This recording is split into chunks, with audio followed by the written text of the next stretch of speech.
My fingers ached. 3 double shifts in 5 days had left me hollow, running on fumes and bad coffee.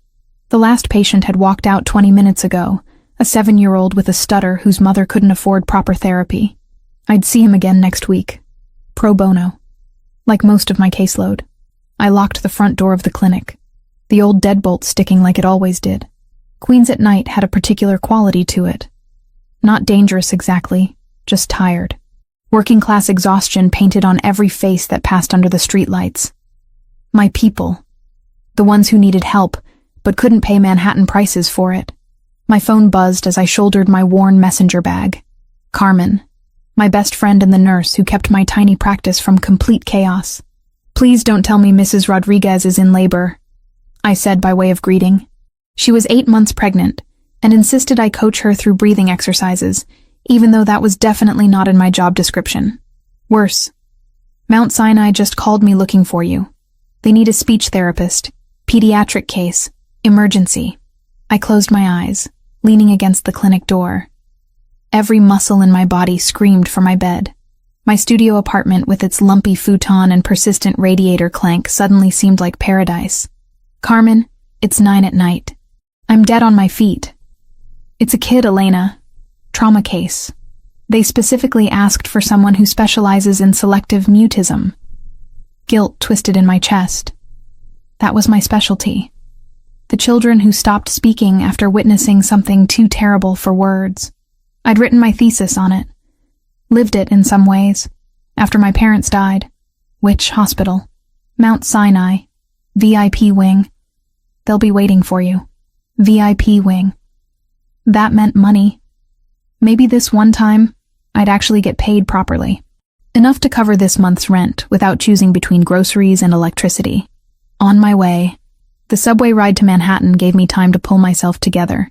I twisted my hair up into something resembling professional, checked my reflection in the dark window. 28 years old and I looked 40. Dark circles under my honey-colored eyes. But my hands were steady. That's what mattered. Mount Sinai's VIP entrance was a different world. Marble floors, art on the walls, security that looked more Secret Service than hospital rent-a-cop. A nurse in pristine scrubs met me at the elevator. "Dr. Moretti?" "Just Elena is fine. I'm a speech therapist, not a physician." She nodded, but something in her expression shifted. Pity. Concern. We rode to the 8th floor in silence. When the doors opened, I understood why. Men in black suits, not hospital security. Private. 2 of them flanked a door at the end of the hall. Another stood near the nurse's station, his jacket tailored to conceal but not quite hide the bulk of a shoulder holster. "What kind of case is this?" I asked, my voice dropping low. The nurse wouldn't meet my eyes. "The child's father values privacy.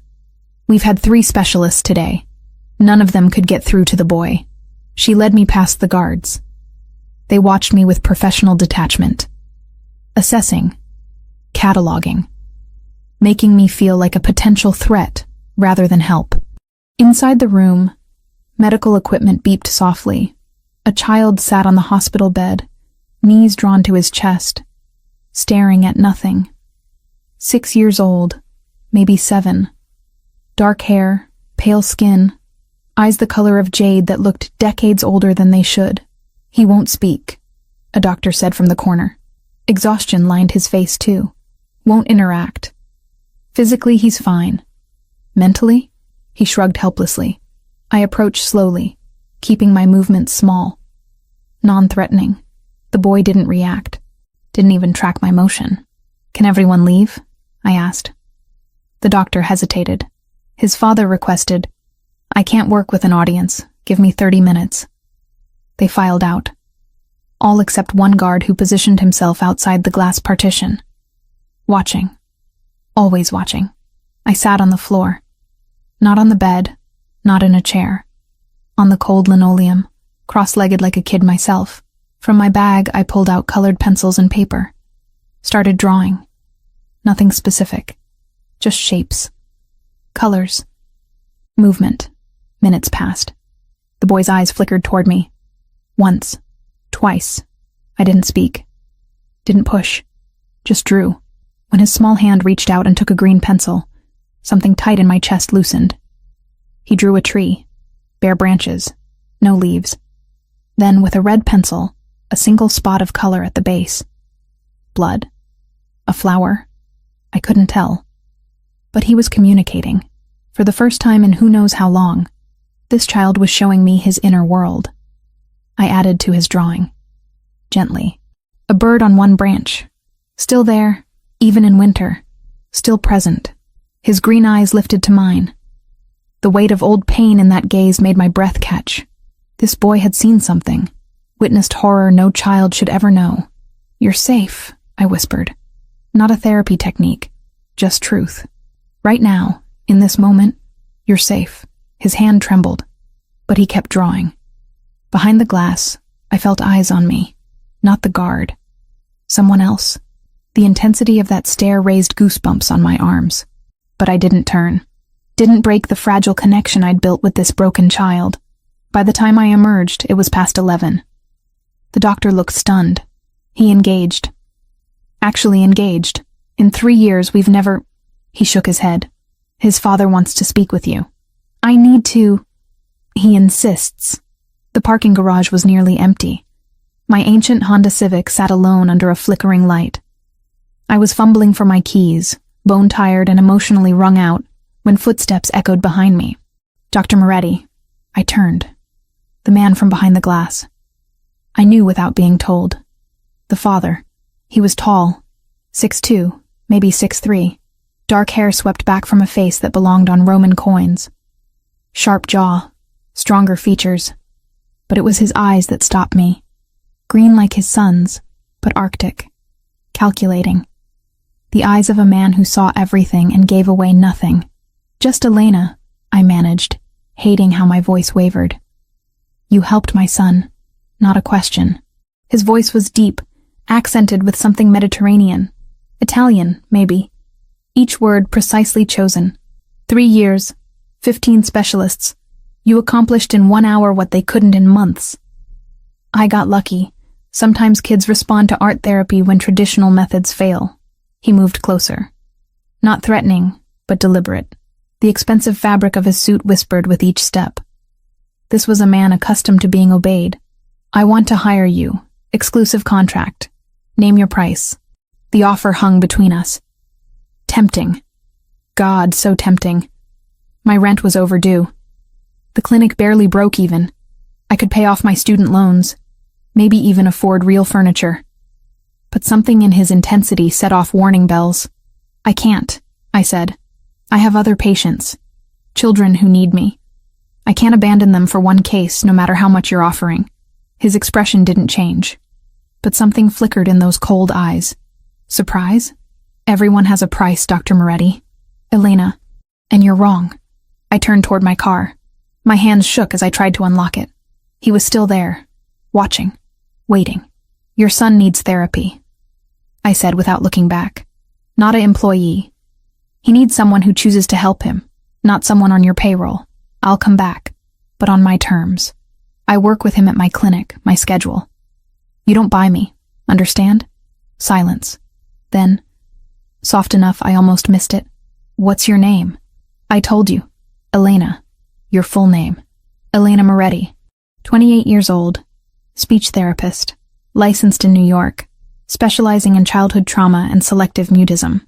I finally got the door open. Met his eyes across the roof of my car. "Anything else you need to know before running a background check?" That almost smile again. "Everything about you, Elena Moretti.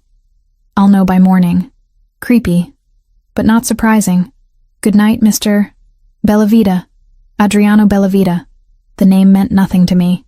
Should it have? The way he said it suggested people usually recognized it, reacted to it. I slid into my car. "Your son's name?" "Luca."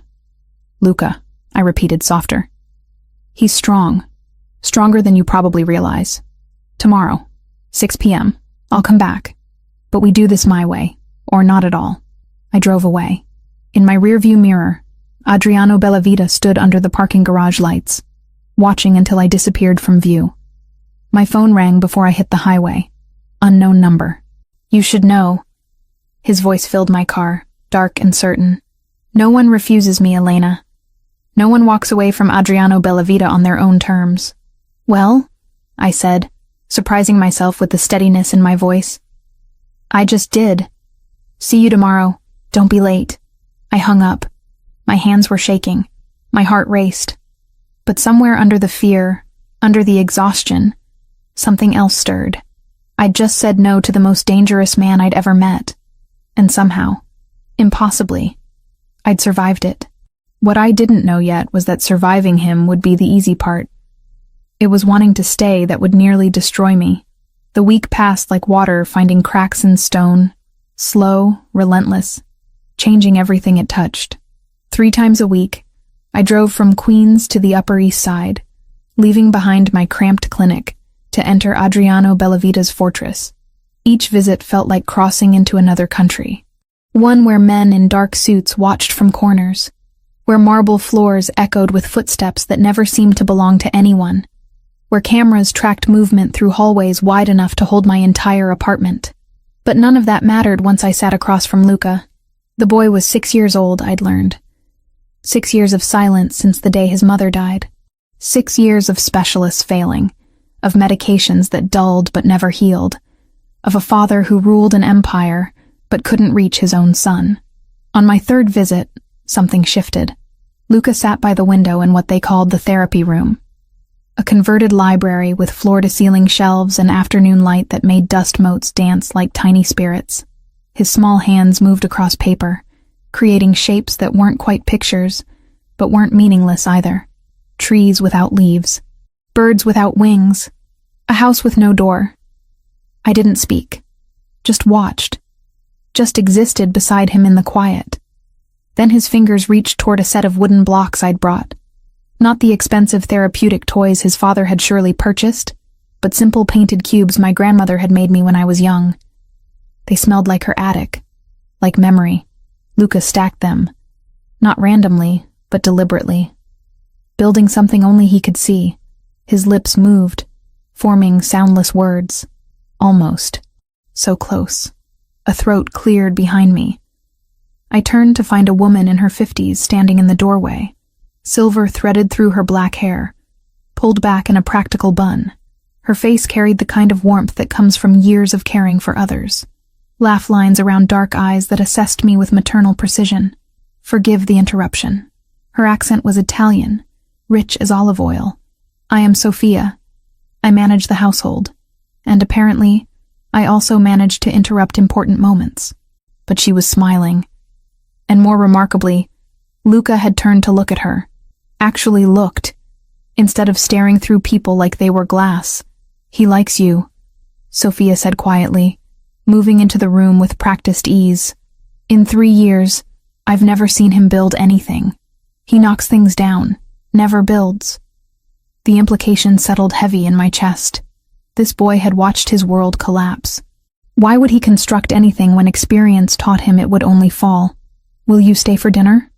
Sophia asked. It wasn't really a question. Mr. Bellavita requests your presence, and I make osso buco that even the silent cannot resist. I should have refused. Should have maintained professional boundaries. But Luca's small hand had reached out to touch the hem of my sleeve. The first voluntary physical contact he'd initiated, and Sophia's eyes held a plea that transcended language. Yes, I heard myself say. I'll stay. The dining room could have hosted a state dinner. Crystal chandeliers, oil paintings of long-dead Bellavitas, a table that could seat 20 but was set for 4. Adriano sat at the head like a king holding court. Sergio, his second-in-command, occupied the seat to his right. A man in his mid-40s with silver at his temples and eyes that calculated everything. I was placed beside Luca, across from Sergio. Sophia appeared and disappeared like a ghost, bringing courses that probably cost more than my monthly rent. Dr. Moretti.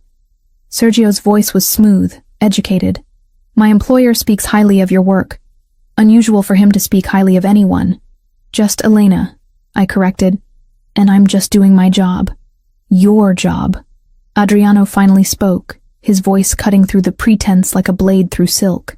Is that what you call giving my son back his voice? He hasn't spoken yet. But he's trying. I saw him today. His lips moved. The intensity in his green eyes made my breath catch. This wasn't just a father's hope. This was something rawer, desperate. Luca ate his pasta slowly, occasionally glancing at me, checking if I was still there, if this was real. "Tell me," Adriano continued, fingers wrapped around a wine glass he hadn't drunk from. "What made you become a speech therapist?" The question felt like a test, like everything with him was a test. "My grandmother raised me," I said carefully, "after my parents died when I was 8. She had a stroke when I was 15. Lost her ability to speak. I watched therapists help her find words again. I wanted to give that gift to others." Something flickered across his face. Understanding? Empathy? It vanished too quickly to name. "Loss," he said, "is a language all its own." The weight of those words pressed against the elegant room. Sergio shifted uncomfortably. Sophia, bringing more wine, hesitated. "Luca lost his mother 3 years ago," Adriano continued, his gaze never leaving mine. "She died protecting him. Took a bullet meant for me. He watched her fall. Watched her." He stopped, jaw clenching. He hasn't spoken since. My throat tightened. I'd suspected trauma, but this level of violence, witnessed by a 3-year-old child. "I'm sorry," I whispered. Inadequate words, but all I had. Sorry doesn't bring her back. Sorry doesn't give my son his voice. His hand gripped the glass harder. "But you might. So tell me, Elena Moretti, what will it take to make you work exclusively for us? Name any price. I already told you. And I heard you. But circumstances change. Threats evolve. The people who killed my wife are still hunting. Anyone close to Luca becomes a target. Including you." The temperature in the room dropped 10 degrees. "What are you saying?" Sergio leaned forward. "What Mr. Bellavita is delicately suggesting is that your involvement with his son has attracted certain attention.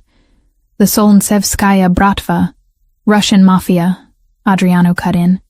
"They've noticed you, your visits here, your clinic in Queens. They're watching, trying to understand if you're leverage, if you matter to me. I don't matter to you. I'm just his therapist." His green eyes burned. "They don't know that. And by the time they figure it out, they might have already decided you're useful." Fear coiled in my stomach, cold and alive. So what am I supposed to do? Stop seeing Luca? Abandon him when he's finally making progress? No. Adriano stood, moving to the window that overlooked the city. "You stay close. You let me protect you. You stop pretending you can remain separate from this world. I never asked to be part of your world, but you are. The moment you walked into that hospital room, you became part of it." I pushed back from the table, anger overriding self-preservation. "This is insane. I'm calling the police." "And tell them what?" Sergio's voice was soft, almost kind. "That the Russian mob might be interested in you because you're treating a child? They'll laugh. And then you'll be alone, unprotected, with enemies you don't understand." Sophia appeared beside Luca, gently guiding him from the room. He looked back at me, those green eyes so like his father's, filled with confusion. I'd raised my voice, disrupted his peace. When the door closed, I faced Adriano again. "I can't live like this. Looking over my shoulder, being afraid. You're already afraid. I see it in how you check your rearview mirror, how you lock your car doors immediately. You've felt eyes on you for days, haven't you?" My silence confirmed it.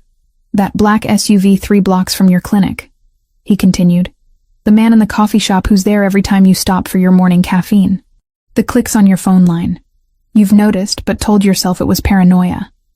How do you—" "Because I put them there first. My protection, watching over you. Making sure the Bratva didn't get to you before I could warn you." The room spun. He'd been surveilling me, invading my privacy while claiming it was for my own good. "Get out," I whispered. "I need to leave. Now. Elena." "No. You don't get to do this. You don't get to make me a prisoner in your war. I'm done." I grabbed my bag, heading for the door. He didn't stop me. Didn't chase. Just called after me with absolute certainty. "You'll be back. Because you care about Luca. And because you're smart enough to know that walking away from protection is walking toward danger." I drove home shaking. Every car behind me looked suspicious. Every shadow held threats. He'd poisoned my peace, made me see danger everywhere. But he'd also told me the truth. 3 days later, after lying awake every night, jumping at sounds, checking locks obsessively, I returned to his mansion. Not because he'd won, because Luca needed me, and because, terrifyingly, I was beginning to understand that in Adriano Bellavita's world, protection and possession were two sides of the same coin. I just hadn't decided yet which side was facing me. The piano keys felt cool beneath my fingertips, smooth ivory that had been played before. Sofia had mentioned it once belonged to Adriano's late wife. Now it sat in the corner of the therapy room, a ghost of memory draped in afternoon light. Luca stood near the window, small shoulders rigid with the tension he carried like armor. 10 days had passed since my first visit. 10 days of slow progress. Gestures, eye contact, the fragile architecture of trust being built one careful brick at a time. But no words. Not yet. "Do you like music?" I asked, knowing he wouldn't answer. Knowing the question wasn't meant for his voice, but for his heart. His eyes flickered toward the piano. Something shifted in his expression. Curiosity? Longing? I couldn't tell. I sat on the bench, positioning myself sideways so he could see my face. My fingers found middle C, pressed gently. The note hung in the air between us, pure and uncomplicated. Luca turned fully, watching. I played something simple, a lullaby my grandmother used to sing when nightmares chased me through childhood. The melody was older than memory, passed down through generations of Italian mothers soothing frightened children. Slowly, like a deer approaching water, Luca moved closer. His small hand reached out, hovering over the keys, not touching, just feeling the vibrations in the air. "Go ahead," I whispered. "You can't break it." His index finger pressed down. A single note joined mine. Then another. Not random. Deliberate. He was creating something. I adjusted my playing to follow his lead, building harmony around the notes he chose. His lips moved, forming soundless words. Almost. So desperately close. Then it happened. Ma. The syllable escaped like a bird freed from a cage. Barely audible. Fragile as spun glass. But there. Real. My hands froze on the keys. Luca's eyes went wide with shock, as if he'd surprised himself. His small body began to tremble. "It's okay," I said quickly, dropping to my knees in front of him. "You're okay." That was perfect. So perfect, Luca. Tears spilled down his cheeks. 3 years of silence breaking apart. He reached for me, and I pulled him close, feeling his tiny frame shake with sobs that had been trapped for too long. The door opened. I knew without looking who stood there. Adriano's presence filled the room like a storm front. But when I glanced up, his face held something I'd never seen before. Vulnerability. Raw and unguarded. He moved toward us slowly, as if afraid sudden movement might shatter the moment. Knelt beside me. His hand trembled as it touched his son's dark hair. "Luca," he breathed. Just the name. Just that prayer. And suddenly we were all together. Adriano's arms encircling both of us. His son crying. Me caught in the middle of something sacred and terrifying. I could smell his cologne, feel the warmth of his body, sense the barely controlled emotion radiating from him like heat from a furnace. "Thank you," he whispered against my hair. So quiet I almost missed it. "Thank you." The moment stretched. Seconds becoming minutes, becoming an eternity compressed into shared breath and pounding hearts. I should have pulled away, should have maintained professional distance. But Luca's small hand gripped my shirt, and Adriano's arm pressed against my shoulder, and everything felt simultaneously right and completely impossible. When Luca finally calmed, Sofia appeared with juice and cookies. She took him gently, whispering soothing Italian words. The door closed behind them, leaving Adriano and me alone in the sudden silence. "That was the first sound he's made," Adriano said, still on his knees, still close enough that I could count his eyelashes. "In 3 years. You gave him that. He gave it to himself." I just provided space. No. His hand lifted, almost touching my face before he caught himself. Stopped. The air between us crackled. You brought light into darkness. You brought hope into a house that had forgotten what that felt like. I stood quickly, needing distance. Needing to remember who I was, what this was. Professional, therapeutic. Nothing more. I should go. It's been a long session. Stay. One word. A command and a plea wrapped together. Mr. Bellavita. Adriano, please. After what we just shared, I think we've moved past formality. That's exactly why I need to leave. My voice sounded steadier than I felt. Boundaries exist for a reason. I'm Luca's therapist. Nothing more. Aren't you? The question hung heavy, because he was right. Somewhere between colored pencils and piano keys, between silence and that first fragile sound, something had shifted. I wasn't just his therapist anymore. I was entangled. Tomorrow, I said, gathering my bag. Same time. We'll build on today's progress. I made it to the door before he spoke again. Will you have dinner with us tonight? Sophia's making pasta. Luca would like you there. That's not appropriate.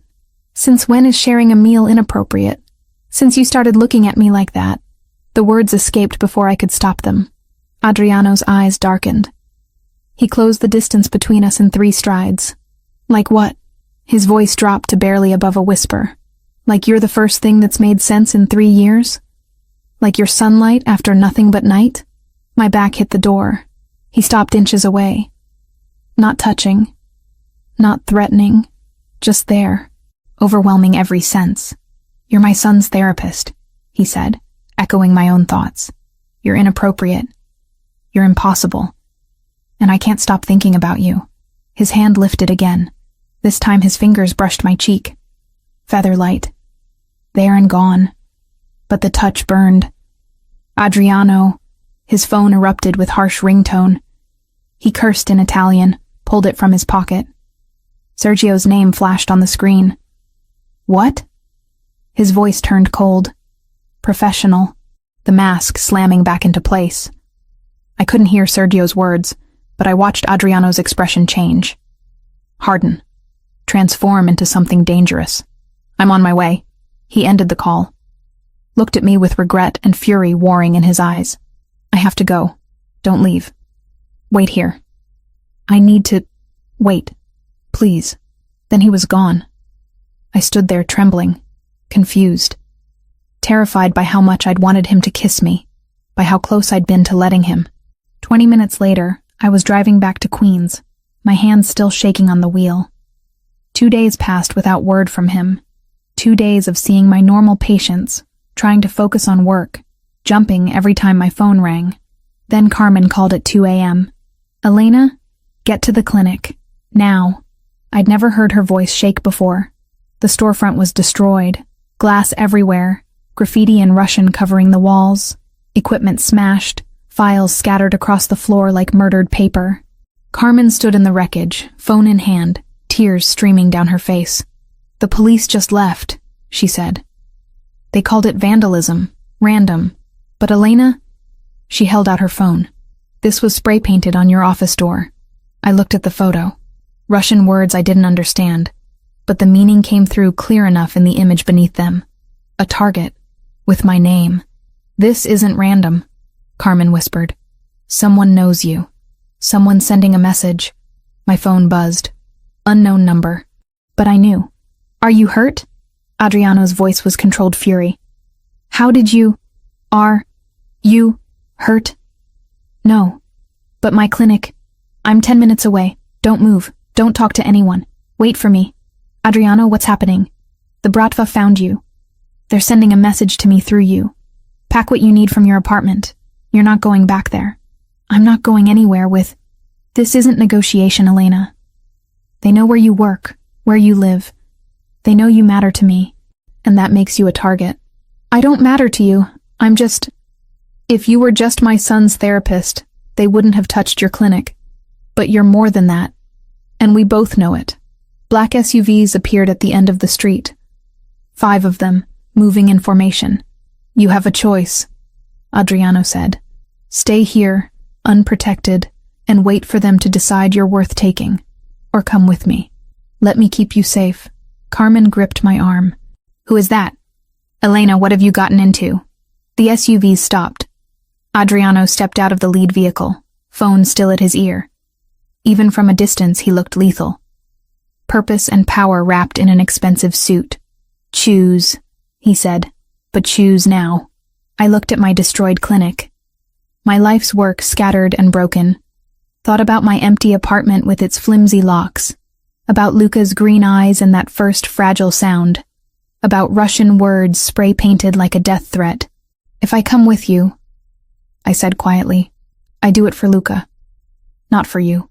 Whatever helps you sleep at night. And this is temporary. Just until it's safe. Of course. But something in his voice said he didn't believe that any more than I did. I ended the call. Told Carmen to go home. Promised I'd explain later. Then I walked toward Adriano Bellavita and the 5 black SUVs, carrying nothing but my purse, and the knowledge that I'd just crossed a line I could never uncross.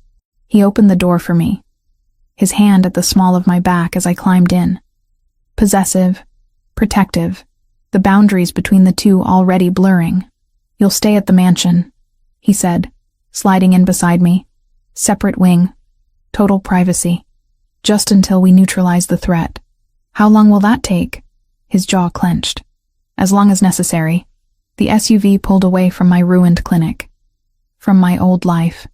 Toward a mansion in the Upper East Side, where a 6-year-old boy was learning to speak again, and his father was teaching me what it felt like to be both protected and possessed. I watched Queens disappear in the rearview mirror, and wondered if I'd ever see it the same way again, or if Adriano Bellavita had just become both my salvation and my destruction, wrapped in the same dangerous package. Living under Adriano Bellavita's roof was like existing in 2 worlds simultaneously. The mansion breathed luxury through every marble surface, every oil painting, every chandelier that cost more than my yearly salary. But beneath the elegance, danger pulsed like a second heartbeat. Men in dark suits patrolled the perimeter. Cameras tracked movement through hallways. Every door had a guard, and I was trapped in the center of it all. 2 weeks had passed since the night my clinic was destroyed. 2 weeks of waking in silk sheets that felt like chains, of eating meals I couldn't taste, of working with Luca while his father watched from doorways with eyes that burned through my professional facade. My routine became ritual. Morning sessions with Luca using the equipment Adriano had installed. Afternoons conducting telemedicine appointments with my other patients through the laptop he'd provided. Evenings that stretched into uncomfortable dinners where Sophia's cooking was the only thing that kept the silence from suffocating us all. But Luca was progressing. That's what mattered. That's what I told myself every time I felt Adriano's gaze tracking my movements like a predator studying prey. The boy was making sounds now. Humming during our art sessions. Attempting syllables when we played piano together. His small hand would reach for mine more often, seeking contact, building trust. And every time he smiled, something in my chest cracked open just a little more. It was during one of those interminable dinners that everything shifted. Sophia had outdone herself. Ossobuco that fell off the bone, risotto that melted on the tongue, wine that probably cost more than my car. Luca sat beside me, close enough that his knee bumped mine under the table. Adriano faced us both, his green eyes moving between his son and me with an intensity that made breathing difficult. "Tell me about your family," he said suddenly. Not a request. Never a request with him. I set down my fork. There's not much to tell. Humor me. The weight of his attention pressed against me like a physical thing. Even Sophia paused in her serving, sensing the shift in air pressure. "My parents died when I was 8, I said finally. Car accident on the way home from my birthday party. My grandmother took me in, raised me in a tiny apartment in Brooklyn. She had a stroke when I was 15. Lost her ability to speak for 2 years before she got it back. I traced the rim of my wine glass. That's why I became a speech therapist. To give others what she fought so hard to reclaim." Luca's small hand found mine under the table. Squeezed. The gesture undid me more than any words could. "And your grandmother?" Adriano's voice had softened. Barely perceptible, but I heard it. "Died 3 years ago. Heart attack. I was alone after that." "Not anymore." The words hung between us, loaded with meaning I wasn't ready to unpack. Sophia cleared her throat, suddenly very interested in removing plates that were still half full. "Luca, come," she said gently. "Bath time, Piccolo." The boy looked at me, those jade eyes questioning. I nodded, trying to smile. "Go ahead. I'll see you tomorrow." But he didn't move. His lips formed shapes, working toward something. Adriano leaned forward, every muscle tensing. Then it came. Clear as a bell. Perfect as prayer. "Papa." The single word detonated in the silence like a grenade. Adriano's face transformed. 3 years of control shattered in an instant. His hand reached across the table, trembling as it touched his son's dark hair. "Yes," he breathed. "I'm here. Papa's here." Luca said it again. "Papa," testing the word, tasting its shape, finding his voice after years of silence. I stood quickly, needing to give them space, needing air, needing distance from the raw emotion flooding the room. But Adriano rose too, crossed to me in 3 strides.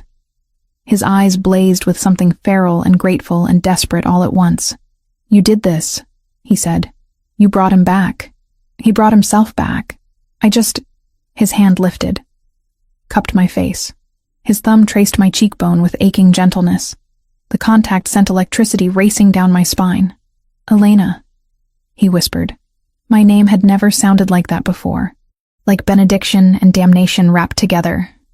He leaned in, slowly, giving me time to pull away, to stop this, to remember every reason why this was wrong. But I couldn't move, couldn't breathe, couldn't do anything but stare at his mouth as it came closer, closer. His phone erupted with harsh sound. He froze, cursed viciously in Italian, pulled back just enough that I could think again. "Don't move," he ordered, voice rough. "This isn't finished." He stalked from the room, phone pressed to his ear, barking orders I didn't understand. I sagged against the table, heart hammering. Sophia appeared beside me like a ghost. "That man," she said quietly, "has not looked at anyone the way he looks at you. Not since Natalia died. Be careful, Kara. His world is not kind to the things he loves." The warning should have scared me.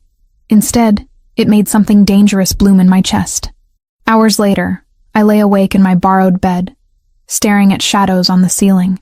Sleep refused to come. Every time I closed my eyes, I felt his hand on my face, heard my name in his voice. Footsteps in the hallway made me tense. A shadow passed under my door. Paused. I held my breath, wondering if he would knock, if I would answer. But he moved on, and I told myself the disappointment twisting in my gut was relief. The next morning, everything changed again. I was working with Luca in the garden when Sergio appeared. His face was grim. He bent to whisper something to Adriano that made every line of his body go rigid. "Take Luca inside," Adriano said. Not to me. To Sophia, who appeared as if summoned. "What's happening?" I demanded. "Business. Nothing that concerns you." "Don't lie to me." His eyes flashed. "My office." Now. We faced each other across his massive desk. The room smelled of leather and power, and the cologne that haunted my dreams. "The Bratva have made their next move," he said. "They're targeting the orphanage where you volunteer, threatening to burn it down unless you're handed over to them." The floor tilted beneath me. "That's insane. There are children there. Innocent. They don't care about innocence. They care about leverage. About hurting me through the people He stopped, jaw clenching. "Through the people connected to me. I have to turn myself in. I can't let them hurt those kids because of me." "Absolutely not. It's not your decision.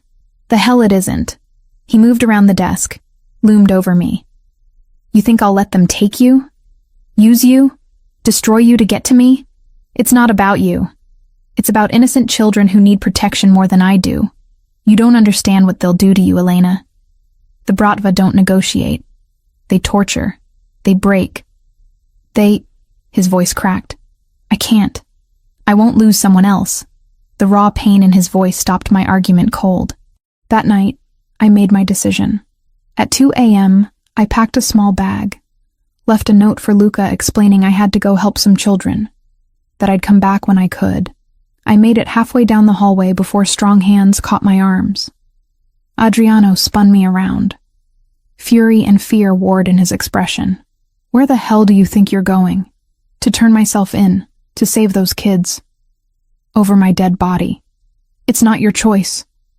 I shoved at his chest. Those children have no one else. I'm all they have. I won't let them burn because you can't control your enemies. And I won't let you die because I pulled you into this world. We were shouting now. Guards appeared at the end of the hall, but Adriano waved them off. You don't own me, I hissed. You don't get to decide what I do with my life. You're mine to protect whether you like it or not. I'm not yours. Aren't you? His voice dropped to something dangerous. Then why does your pulse race when I'm near? Why do you watch me like you're starving? Why didn't you pull away when I almost kissed you? Because I'm an idiot, I whispered. Because despite everything I know about you, every warning screaming in my head, I can't stop. He kissed me. No warning. No permission. Just his mouth claiming mine with desperate hunger. His hands cupped my face, holding me like something precious and fragile and his entirely. I should have fought. Should have pushed him away. Should have remembered every reason this was wrong. Instead, I kissed him back. My fingers tangled in his hair, his arm banded around my waist, pulling me flush against him. The kiss deepened, turned savage. 3 weeks of tension exploding between us like a bomb finally detonating. When we broke apart, both breathing hard, his forehead rested against mine. You're not going anywhere, he said. I'll handle the bratva. I'll protect those kids. But you stay here, where I can keep you safe. Adriano, please. The word cracked something in me. Please, Elena. Let me protect you. And God help me. I nodded. Because somewhere between colored pencils and that first desperate kiss, I'd stopped being just a therapist in his world. I'd become the thing he'd fight wars to keep. The morning after the kiss, I woke tangled in sheets that weren't mine, in a room that smelled like him. Cedar, an expensive cologne, and something uniquely Adriano that I couldn't name, but would recognize anywhere. We'd crossed every line, shattered every boundary. The night had been inevitable from the moment his lips first touched mine in that hallway. Desperation and need and 3 weeks of denial, combusting into something that left me trembling, and changed. Now, watching dawn paint patterns across unfamiliar walls, guilt settled in my chest like stones. I'd slept with the father of my patient. Violated every ethical standard I'd sworn to uphold. Become exactly what I'd promised myself I'd never be. Entangled. Compromised. Lost in a world that wasn't mine. But God. The way he'd looked at me. Like I was salvation and sin wrapped together. Like I was the only thing keeping him tethered to humanity. I dressed quickly, slipping back to my own room before anyone could see. Before Sophia's knowing eyes could confirm what my body already knew. Before Luca could sense the shift between his father and me. The guilt followed me through breakfast. Through my morning session with Luca, who was forming simple words now, testing sounds against his tongue with newfound confidence. Through lunch that I couldn't taste. You're troubled, Cara. Sophia appeared beside me in the garden where I'd hidden after Luca's nap. Her weathered hands carried a tray of espresso and biscotti. Your eyes, they carry weight today. I'm fine. You're a terrible liar. She sat beside me, her presence maternal and undemanding. He's a good man, you know. Adriano. Despite what the world sees. Despite what he must do. Sophia. He hasn't smiled in 3 years. Hasn't looked at anyone with warmth since Natalia died. But you. She touched my hand gently. You brought light back to this house. To both of them. Don't let guilt steal what little happiness we're allowed in this dark world. Tears burned behind my eyes. I crossed lines I shouldn't have crossed. Lines drawn by people who've never loved someone impossible. Who've never had to choose between what's proper and what's necessary. Her accent thickened with emotion. That boy needs you. This house needs you. And Adriano. He needs you most of all, even if he doesn't know how to say it. Later that afternoon, during free playtime, Luca brought me a drawing. His small hands had worked crayon across paper with deliberate care. 3 figures. A tall man with dark hair, a small boy, and a woman with honey-colored hair between them, holding both their hands. Familia, he whispered. Family. One of his new words, practiced during our Italian lessons. My throat closed. It's beautiful, Luca. He pointed at me. Then at the drawing. His green eyes held such hope it shattered something inside me. This child who'd lost his mother was claiming me as something more than his therapist. Building a family in his imagination because reality had stolen his. I held him close, feeling the weight of responsibility and love and terror mixed together. That night, I heard voices from Adriano's study. Low, urgent. The kind of conversation that meant business. The dangerous kind. I knew I should walk away, should respect his privacy, should maintain whatever distance we had left. Instead, I moved closer.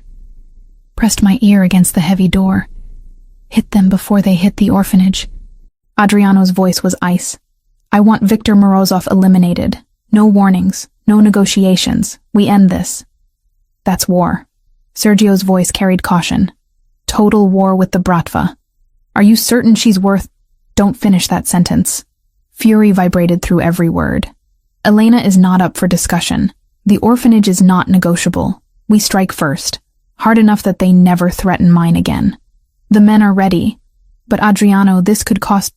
I don't care what it costs. Make the arrangements. Footsteps approached the door. I fled down the hallway, heart hammering, mind racing with what I'd heard. He was going to war, starting a conflict that could kill dozens. All because I'd become someone he considered his to protect. When he found me in the library an hour later, I was ready. You can't do this, I said, without preamble. His expression shuddered. You were listening. You're starting a war because of me. Because of threats against an orphanage. People will die, Adriano. How many? 10? 20? How much blood is acceptable to you? However much it takes to keep you safe. That's insane. You can't just... Killing people isn't the answer to every problem. In my world, it's often the only answer. He moved closer, his intensity filling the space between us. You want me to negotiate? To show mercy to men who threatened to burn children alive unless I handed you over? To trust that they'll honor any agreement we make? I want you to find another way. There isn't one. His control cracked. This is what I am, Elena. This is my world. Violence. Power. Decisions that would keep you awake at night. I've killed men for far less than threatening you. And I'll do it again without hesitation. Then what am I doing here? My voice broke. How can I love someone who solves problems with murder? How can I look at Luca and tell him his father is a good man when I know what you're capable of? The word hung between us. Love. I'd said it without meaning to. Without permission from my logical brain that screamed this was temporary. Impossible. Wrong. You love me? His voice dropped to barely above a whisper. I don't want to. God knows I've tried not to. But yes, I love you, and I hate myself for it. He kissed me then, desperate and claiming. His hands cupped my face like I was something precious he was terrified of losing. Then let me protect you the only way I know how. He breathed against my lips. Let me eliminate this threat so you can sleep without fear. So Luca can keep his therapist. So I can keep... He stopped, jaw clenching. Keep what? The first thing that's mattered to me since Natalia died. The confession broke something in both of us. We didn't make it back to his room that night either. The library became our sanctuary, our battlefield. The place where love and violence and impossible choices collided. 3 days later, he left in the pre-dawn darkness. I watched from my window as black SUVs lined up like soldiers, as he slid into the lead vehicle without looking back. Luca found me there at sunrise, my forehead pressed against cold glass. Papa? His voice was small. Worried. He'll be back, I promised, pulling him close. Your papa always comes back. But I wasn't sure if I believed it. The hours stretched into torture. Luca sensed my tension, growing quiet again, retreating into himself the way he had before I arrived. Sophia moved through the house like a ghost, lighting candles in the chapel I didn't know existed. It was 4 a.m. when headlights finally swept the driveway. I ran, downstairs, through hallways, out into the cold night air. He emerged from the SUV and my breath stopped. Blood. So much blood. His white shirt was ruined with it. His face pale beneath Mediterranean coloring. "I'm fine," he said before I could speak. "It's not all mine." Sergio appeared behind him. "Get him inside. I need her to stop looking at me like that." Adriano interrupted, his eyes locked on mine, like she's afraid of me. "I'm not afraid," I whispered. "I'm terrified. But not of you. For you." Inside, in his private bathroom, I played nurse, cleaning cuts, bandaging wounds.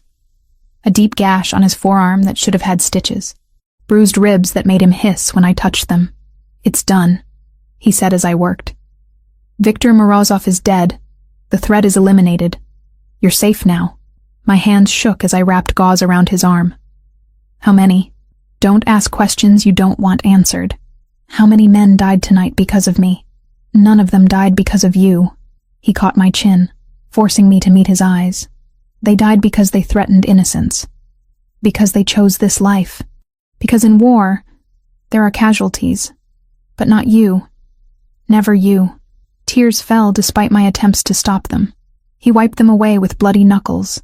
"I love you," I whispered, "and it terrifies me. Because loving you means accepting this. Accepting violence and danger and a world I don't understand. Then don't accept it." His voice was rough, broken. "Walk away. Take the out I'm giving you. Luca will survive. Sophia will find him another therapist. And you can go back to your safe life in Queens and forget any of this happened. Is that what you want? What I want is irrelevant. What's best for you is... Don't tell me what's best for me." I gripped his wounded arm harder than necessary. "I'm here. I'm staying. Because I love you. Because Luca needs me. Because despite every logical reason to run, I can't imagine being anywhere else." Something shifted in his expression. Relief and pain and desperate hope mixing together. "Then stay," he breathed. "Stay and let me love you back. Let me build something that isn't built on violence.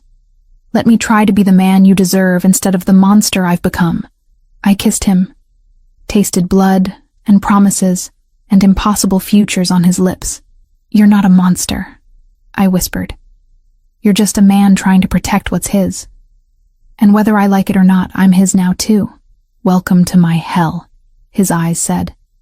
"Where loving someone means accepting their darkness. And God help me, I was ready to burn." Time moved differently in the aftermath of violence. 4 weeks stretched like years, each day bleeding into the next as I watched Adriano heal from wounds that should have killed him. The first week, he barely moved. Fever ravaged his body from an infection the doctors hadn't caught initially. I sat beside his bed, changing bandages, forcing him to drink water, listening to him mutter in Italian through fever dreams that made him vulnerable in ways he'd never allow when conscious. Luca understood something had happened. His father's absence from their nightly routine left gaps the boy filled by clinging to me. He slept in my room more nights than not, his small body curled against mine. Seeking comfort, I desperately tried to provide while my own fear threatened to drown me. "Mama Elena," he whispered one night. Not a question, a claim, a need. The first time he'd called me that, and it shattered every defense I had left. "I'm here, sweetheart," I breathed, holding him tighter. "I'm not going anywhere." By the second week, Adriano was sitting up, arguing with doctors, demanding to work from bed. Sergio brought files that I promptly stole, earning glares that would have terrified me months ago, but now just made me stubborn. "You need rest, not business," I told him, hiding his laptop. "I need to ensure you're protected," he countered, trying to reach past me. The movement made him hiss with pain. "I'm protected. You have a small army outside. Now lie down before you tear your stitches." Something in his expression softened. "When did you become so bossy? When you became so impossible?" His hand caught mine, thumb tracing circles on my wrist. "During the operation, when everything went wrong, all I could think about was getting back to you. To Luca. I couldn't die because I hadn't told you." He stopped, jaw clenching. "Told me what?" "That I'm planning something. A surprise." But you have to be patient. I hate surprises. You'll love this one. His green eyes held secrets and promises. Trust me. The third week brought color back to his face. He moved through the house like a caged predator, restless and healing. Luca started speaking in full sentences now, his vocabulary exploding with confidence. The boy's laughter echoed through hallways that had known only silence for years. "Papa," Luca said one afternoon, his hand in mine. "Mama Elena teaches me new words every day." I froze. So did Adriano. The casual way Luca claimed me as mother hung in the air between us, heavy with implication. "Does she?" Adriano's voice was careful, controlled, but his eyes burned. "And what do you think about that?" "I love Mama Elena." Simple. Certain. The truth of a 6-year-old who didn't understand complications. Adriano's gaze locked on mine. So do I. The words stole my breath. We'd said it before, in moments of desperation and passion. But this was different. This was in front of his son. This was a declaration with witnesses. Week 4 arrived with autumn colors painting the estate in gold and red. Adriano was fully healed, though he still favored his left side when he thought I wasn't watching. He'd been secretive all morning, disappearing with Sergio, returning with a smile that made my stomach flip. "Get dressed," he told me after lunch. "Something nice. We're going out." "Out? Adriano, I haven't left this house in—" "I know. Which is why you need this." The car ride was a mystery. Blindfold optional, he'd joked, but I refused. I needed to see where we were going. Needed the illusion of control, even as everything spiraled beyond my grasp. We pulled up to my old clinic in Queens. Except it wasn't my old clinic anymore. The building had been completely renovated. New windows. Fresh paint. A sign that made tears blur my vision. Moretti Center for Pediatric Speech Therapy. "What did you do?" I whispered. "Come inside." The interior was unrecognizable. State-of-the-art equipment filled therapy rooms I'd only dreamed of. Toys organized by developmental stage. Technology that cost more than I'd make in 10 years. An office with my name on the door. And staff. 5 speech therapists introduced themselves, all highly qualified, all ready to work under my direction. "I don't understand," I managed, overwhelmed and dizzy. Adriano guided me to the office, closing the door. From his jacket he produced a folder. Legal documents, property deeds, all in my name. "It's yours," he said quietly. "The building, the equipment, the staff salaries, all covered by a trust I established. You can help hundreds of children now, not just the few you were struggling to see. Why would you? This must have cost millions. You wanted to help people. I wanted to give you the means to do it. The building purchase started the day after the Bratva attacked. I wanted you to have something that was yours, untouchable, protected." My hands shook as I held the deeds. "Adriano, this is too much. It's not enough. It'll never be enough for what you've given me. Given Luca." He knelt then, actually knelt before me, pulling a small box from his pocket. Time stopped. "I know this is fast," he said, voice rough with emotion. "I know you deserve better than a man with blood on his hands. But Elena, you brought my son back to life. You brought me back to life. And I can't imagine existing in a world where you're not mine." The ring was perfect. A single diamond, elegant and simple, exactly what I would have chosen. "Marry me," he continued. "Not because of protection or convenience or proximity. Marry me because I love you with everything I am. Because Luca needs a mother. Because I need you more than my next breath." Yes, the word came without hesitation. Without fear. Just absolute certainty. "Yes, I'll marry you."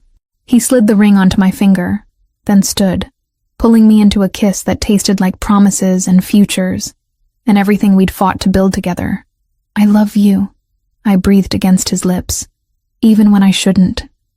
Even when it's impossible. I love you. Nothing about us has been possible from the start. Why start being logical now?" We laughed. Actually laughed in the middle of my new clinic, surrounded by dreams made real by a man who'd killed to protect them.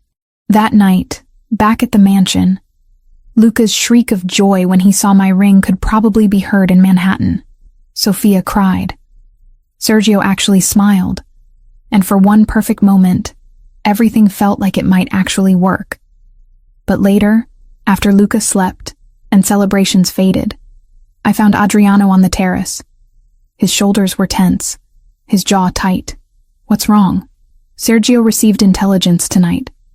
Victor Morozov had a nephew, Alexei.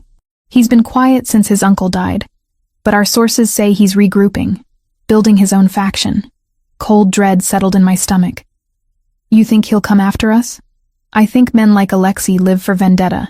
His uncle's death needs answering in their world. He turned to me, pulling me close. But tonight was perfect. You said yes. That's all that matters. We'll deal with threats when they come. Should we wait? Postpone the wedding until... No. His voice was steel. We move forward. We build our life. We don't let fear win. I nodded against his chest, listening to his heartbeat, trying to memorize this feeling, this moment of peace before the next storm. Sophia's words from weeks ago echoed in my mind.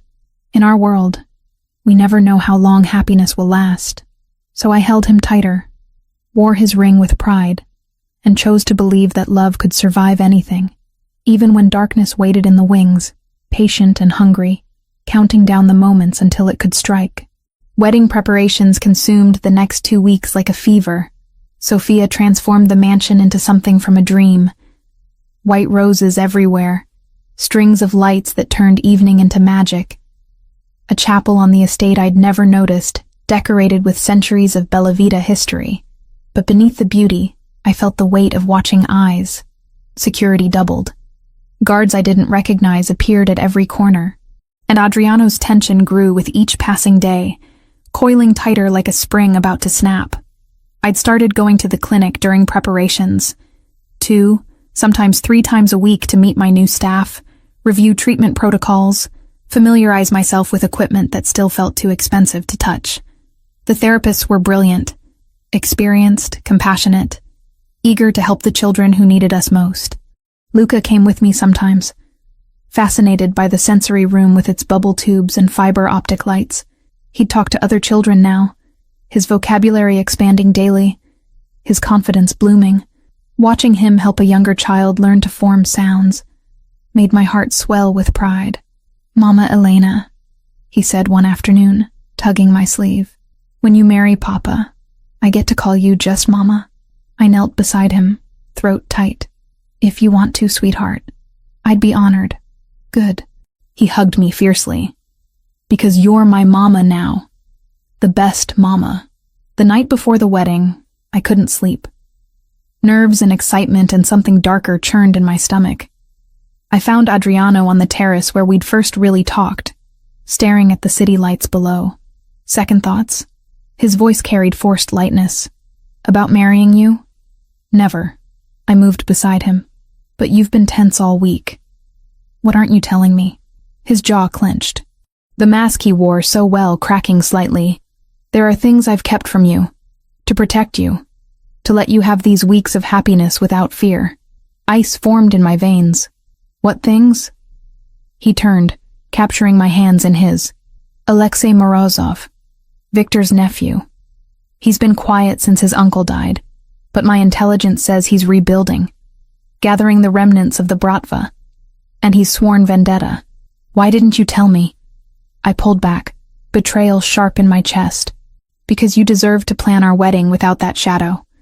Because I wanted to give you something pure, before dragging you deeper into my world." His green eyes held regret and determination. "But I promised you transparency. So I'm telling you now before we say vows. Alexei is out there. He's dangerous. And marrying me puts an even bigger target on your back. You're telling me this now? Hours before our wedding? I'm giving you an out. One last chance to walk away before..." I kissed him. Hard, silencing the doubt in his voice with the certainty in my heart. "I'm not walking away." I breathed against his lips. "Tomorrow I become your wife. We face Alexei together. We face everything together. That's what marriage means." Relief and love flooded his expression. "I don't deserve you. Probably not. But you're stuck with me now." The wedding day dawned perfect and terrifying. Sophia helped me dress in lace and silk that made me feel like a bride from old Italian paintings. Carmen flew in as my only guest, crying the moment she saw me. "You look like a princess," she whispered, fixing my veil. "Are you sure about this?" "About him? More sure than I've been about anything." The chapel held maybe 30 people. Adriano's men, looking uncomfortable in formal wear. Sophia, beaming with maternal pride. Sergio, actually smiling. And Luca, in a tiny suit, holding our rings with the seriousness of someone entrusted with the world's most important task. Then I saw Adriano at the altar, and nothing else mattered. He wore black, as always, but the raw emotion on his face as I walked toward him made him look vulnerable and powerful simultaneously. When I reached him, his hand trembled, taking mine. "You came," he whispered, as if he doubted until this moment. Always. The ceremony blurred. Words in Italian and English. Vows we'd written ourselves. His promising to protect but never cage me. Mine promising to love him despite the darkness we'd have to navigate together. Luca's clear voice saying, "I give Mama and Papa these rings," made everyone laugh through tears. Then Adriano kissed me as his wife, and the world reduced to that single point of connection. His, mine, ours. The reception was intimate. Dinner on the terrace under stars and lights. Music that made me think of my grandmother's kitchen. Luca dancing between us, giggling as Adriano swung him in circles. I'd never been happier. Never felt more complete. Then Sergio appeared, phone pressed to his ear, face grim. He pulled Adriano aside, and I watched my husband's expression darken with each whispered word. When he returned, his smile didn't reach his eyes. But he held me closer during our first dance, as if memorizing the feel of me in his arms. "What's wrong?" I murmured against his shoulder. "Nothing that can't wait until tomorrow. Tonight is ours." Hours later, finally alone in our bedroom, he made love to me like a man drowning and I was air itself. Reverent and desperate and consuming.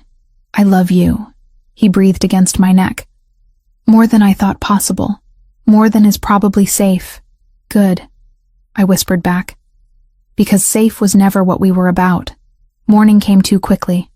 Sunlight painted gold across rumpled sheets, and bodies still tangled together. I could have stayed there forever. But Adriano was already awake. Tension radiating from him despite the intimacy of our position. "Tell me," I said quietly. "Whatever Sergio told you last night. Tell me now." He reached for his phone on the nightstand, pulled up a photo that made my blood freeze. Me, at the clinic.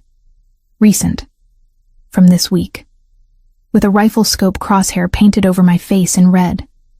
On the back, a message in Russian that Adriano translated. "Your happiness has a price." A.M. "Alexei sent this during our reception," Adriano said, voice carefully controlled. "He knows about the clinic. About our wedding. He's watching, waiting for the right moment to strike. I should have been terrified, should have broken down. But something harder had formed in me over these months. "So what do we do?" His eyes widened slightly. "You're not afraid?" "I'm terrified. But I'm also your wife now." I knew what I was signing up for. I took the phone, studied the image of myself marked for death. I have patients who need me. Children counting on me. I won't let Alexei Morozov steal that. "Elena, he's threatened your life. And you'll protect me. We'll have security. We'll be careful. But I won't hide." I met his gaze, letting him see my resolve. "You didn't marry a woman who breaks at the first sign of danger. You married a woman who grew up in Brooklyn, who rebuilt her life from nothing. I'm stronger than he thinks." Pride and worry warred in his expression. "You'll have maximum security at the clinic. 4 guards minimum. You don't go anywhere without protection." "Agreed. And you follow every protocol I establish. No arguments." "I'll follow reasonable protocols," I countered. "But I won't become a prisoner in my own life." He pulled me close, face buried in my hair. "Your courage is going to give me a heart attack. Then I guess you'll need me to perform CPR." Despite everything, he laughed. Actually laughed. "How did I survive before you? You didn't. You just existed. Now you live." Those words meant to comfort, seemed to shake something loose in him. He kissed me again. Slower this time, claiming and grateful and terrified all at once. The next weeks would test everything we'd built. Alexei lurked in shadows, patient and dangerous. Security became oppressive but necessary. Every trip to the clinic was planned military precise. But I kept working, kept helping children find their voices, kept building the life Adriano had given me the means to create. And at night, I came home to my husband and son, to family dinners where Luca chattered about his day, to Sophia's knowing smiles, to a love that had bloomed in the most impossible soil. "Do you regret it?" Adriano asked one night, holding me as we watched Luca sleep. Marrying into this world? I thought about my destroyed clinic in Queens, about Russian threats and armed guards, and living under constant surveillance, about ethics I'd compromised and lines I'd crossed. Then I thought about Luca calling me Mama, about Adriano's rare smiles, about children learning to speak in a clinic that bore my name. "Not for a single second," I whispered. "This is exactly where I'm supposed to be, even if danger waited in the wings, even if our happiness had a price tag attached, because some loves were worth fighting for, worth dying for." And Adriano Bellavita had become mine. The clinic had become routine again, almost normal, if you could call normal having 4 armed guards rotating shifts outside a children's therapy center. A week had passed since the wedding, and I'd settled into a rhythm that felt sustainable. Morning sessions, lunch with staff, afternoon appointments, home to Luca and Adriano by dinner. Luca stayed at the mansion now during my work hours. His father's orders non-negotiable. Sophia kept him entertained with cooking lessons and Italian stories, building a bond that warmed something deep in my chest. My son was safe, protected. That's what mattered. The little girl appeared on a Tuesday afternoon. 8 years old, dark hair, haunted eyes that reminded me too much of Luca 3 months ago. The social worker introduced her as Anya, a Russian orphan, recently traumatized, completely nonverbal. "We heard about your success with selective mutism," the woman explained, her accent thick with exhaustion. "The state services are overwhelmed. We thought maybe—" "Of course," I said immediately, kneeling to Anya's level. Recognition sparked something in me. This child needed help. Needed someone who understood silence. Security checked her paperwork. Scanned her belongings. Found nothing suspicious. Just a scared little girl with a worn backpack and eyes too old for her face. I should have known. Should have been more careful. But how do you turn away a child who needs you? The session went well. Anya responded to art therapy like Luca had, cautiously, but with genuine interest. I spoke to her in the Russian I'd learned for my immigrant patients, and something flickered in her expression. Understanding, maybe trust. 2 days later, during our second session, everything went wrong. The ventilation system hissed wrong.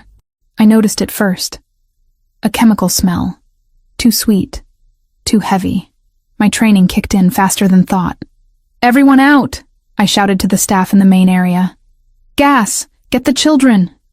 But my legs were already weakening. Anya collapsed first, small body crumpling. I crawled toward her, trying to cover her face with my sleeve. Darkness swallowed everything. I woke to rope burns and terror. A warehouse. Brooklyn, maybe. Based on the industrial sounds filtering through cracked windows.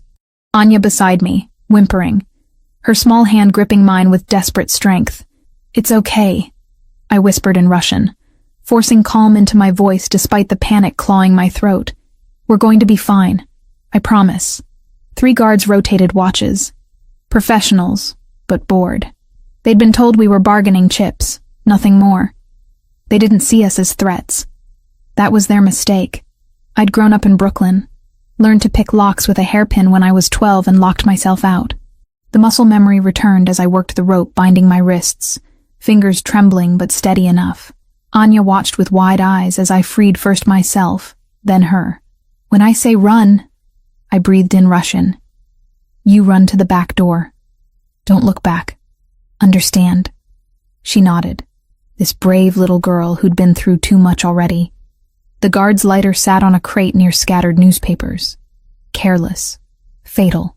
I created the distraction we needed. Smoke, billowing thick and black toward the ceiling, triggering whatever survival instincts these men had. In the chaos, Anya ran. I followed, praying Adriano had people tracking us, praying the smoke would be visible, praying we'd survive long enough to matter. The assault came minutes later. Professional, brutal, efficient. Sergio found us huddled behind a dumpster 2 blocks away, wrapped us in blankets, rushed us toward waiting vehicles. "Where's Adriano?" I demanded, voice hoarse from smoke. "Finishing it," Sergio said grimly. "You don't want to see that part, Elena. Trust me, he was right." I didn't. The hospital was sterile and safe and smelled like antiseptic instead of fear. They checked us both. Minor smoke inhalation, dehydration, shock, but alive. We were alive. Luca burst into the examination room an hour later, Sophia right behind him, both of them pale and shaking. "Mama!" He launched himself at me, sobbing into my chest. "Papa said bad men took you. I was scared. So scared. I'm here, baby. I'm okay." I held him with one arm, the other around Anya, who hadn't left my side. "We're both okay." Then Adriano appeared in the doorway, and the world stopped. Blood on his clothes, exhaustion in every line of his body, but alive. He was alive. "It's done," he said quietly. "Alexei is dead. The threat is eliminated." I nodded, unable to speak past the relief choking me. He crossed the room in 3 strides, gathered all of us, me, Luca, even Anya, into arms that shook with the aftermath of violence I'd never see, but would always feel the weight of. 2 weeks later, I stood in family court with a lawyer Adriano had hired. Anya's case was complicated. She'd been used by the Bratva, traumatized, orphaned twice over, but I wanted her. Needed to give this child the safety she deserved. "Temporary guardianship granted," the judge said. "Adoption proceedings can begin, but understand, this will take time. Extensive background checks, home studies, probably a year or more." "We have time," I said, looking at Anya, who sat between Luca and me, small hands gripping both of ours. "We have all the time she needs." 14 months vanished like water through fingers. Months of therapy for Anya, watching her slowly find her voice. Months of Luca becoming the protective older brother she needed. Months of building routines and trust in something that felt impossibly like normal family life. The clinic thrived. 300 children on our roster now, with staff I'd trained personally. My dream made real by a man who'd killed to protect it. And through it all, love. So much love it sometimes felt like drowning in the best possible way. I stood in our bedroom, 2-week-old Leonardo sleeping in my arms, and watched through the window as Adriano played with Luca and Anya in the garden below. My husband had stepped back from operations, letting Sergio handle most of the business. He wanted to be present, to be the father he'd learned how to be because I'd shown him it was possible. "Mama," Luca's voice drifted up.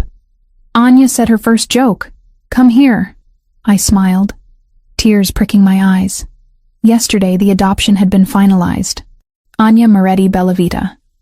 Our daughter. Officially. Finally. That night, all of us gathered around the dining table. Adriano, me with Leonardo, Luca chattering about school, Anya practicing new words with Sophia's patient encouragement. Normal. Impossible. Ours. "What are you thinking?" Adriano asked, catching my distant expression. I looked at my family. At the boy who'd found his voice. At the girl who'd found her home. At the baby who represented futures we'd fought wars to protect. At the man who'd taught me that love and darkness could coexist. That I'd do it all again. I said quietly. Every terrifying moment. Every impossible choice. Because it led here. To this. He reached across the table, took my hand. His wedding ring caught the light. Matched mine, simple gold, inscribed with Italian words that meant, through darkness, light. "I love you," he said. Not a confession anymore, just truth. "I love you too. All of you." Luca and Anya giggled at something Sophia said. Leonardo made soft sleeping sounds. And Adriano looked at me like I'd hung the moon, when really, we'd both just survived the night long enough to see dawn. This was our happily ever after, built on impossible foundations, defended with blood and sacrifice, but ours completely. And I wouldn't change a single moment of the journey that brought us here. Not one.